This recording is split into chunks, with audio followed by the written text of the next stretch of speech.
पुल निगम के सेक्रेटरी और मंत्री ने बहुत लूटा है, इन पर कार्रवाई होना चाहिए। आरडब्ल्यूडी के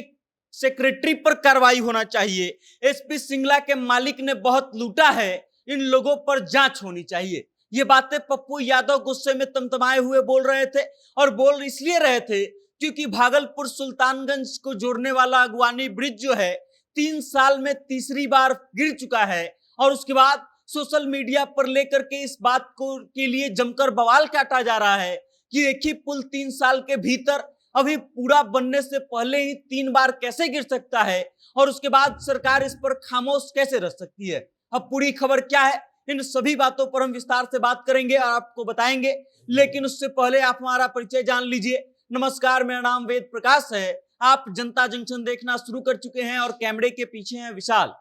याद कीजिए, पिछली बार जब भागलपुर अगवानी ब्रिज जो है एक बार गिरा था, तो इस बात को लेकर के जमकर के बवाल काटा गया था। उस समय राष्ट्रीय जनता दल के साथ नीतीश कुमार सरकार में थे, और तब भारतीय जनता पार्टी के कई बड़े बड़े नेताओं ने इसके लिए खूब बोले थे और खूब इस बात का विरोध किया था कि एसपी सिंगला को बार बार कॉन्ट्रैक्ट दिया जाता है और बार बार पुल गिरता है। लेकिन अब जो है भारतीय जनता पार्टी के साथ जनता दल यूनाइटेड और नीतीश कुमार सरकार में है, और राष्ट्रीय जनता दल इस बात का विरोध कर रही है कि एक बार फिर से कैसे भागलपुर सुल्तानगंज को जोड़ने वाला अगवानी ब्रिज जो है बनते बनते गिर गया। और इस मुद्दे पर पप्पू यादव जो है गुस्से में लाल हो जाते हैं, और गुस्से में लाल होकर के मीडिया कर्मी से बातचीत करते हुए ये तक कह देते हैं कि पुल निगम के सेक्रेटरी और मिनिस्टर ने बदमाशी किया है, उन लोगों पर कार्रवाई होना चाहिए। और उसके बाद ये पूछते हैं कि कौन सी कंपनी है, नाम बताया जाता है कि एसपी सिंगला है।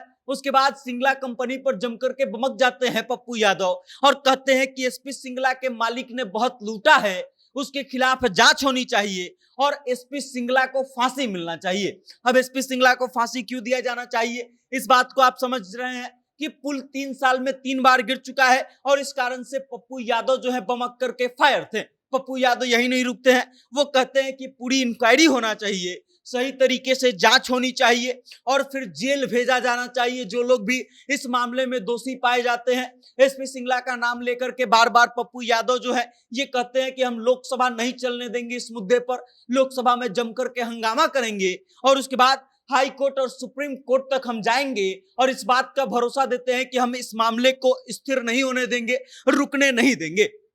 उसके बाद पप्पू यादव कहते हैं कि पटना में अब तक कितने पुल गिर चुके हैं, उसके बाद भी सरकार बार बार एसपी सिंगला को कॉन्ट्रैक्ट देती है और लगातार जो है पुल गिरते रहते हैं। उसके बाद ये भी कहते हैं पप्पू यादव के एसपी सिंगला के खिलाफ जो है ईडी की जांच बैठाई जानी चाहिए और एसपी सिंगला के खिलाफ कड़ी कार्रवाई करनी चाहिए। एसपी सिंगला के सारे टेंडर्स को रद्द कर देना चाहिए, और उसके बाद एसपी सिंगला पर ईडी के साथ साथ कई तरह की जांच बैठाए जाने चाहिए, और ये इस बात का वो करना चाहिए कि आखिर बिहार में क्यों बार बार पुल गिरते हैं और एसपी सिंगला जो है बार बार उसको कॉन्ट्रैक्ट क्यों मिलता है। अब पप्पू यादव जिस तरीके से मुद्दा उठा रहे हैं, जिस तरीके से बमक करके फायर हैं, उस तरीके से ये बात तो साफ है कि पप्पू यादव इस मुद्दे को लेकर के आगे बढ़ेंगे और स्थिर नहीं होंगे, और इस कारण से हो सकता है कि एसपी सिंगला की मुश्किलें बढ़े, और हो सकता है कि आने वाले समय में एसपी सिंगला के कुछ टेंडर्स जो है वो रद्द कर दी जाए। इस बात को आप समझिए कि एक पुल जो 3 सालों में 3 बार गिर चुका है,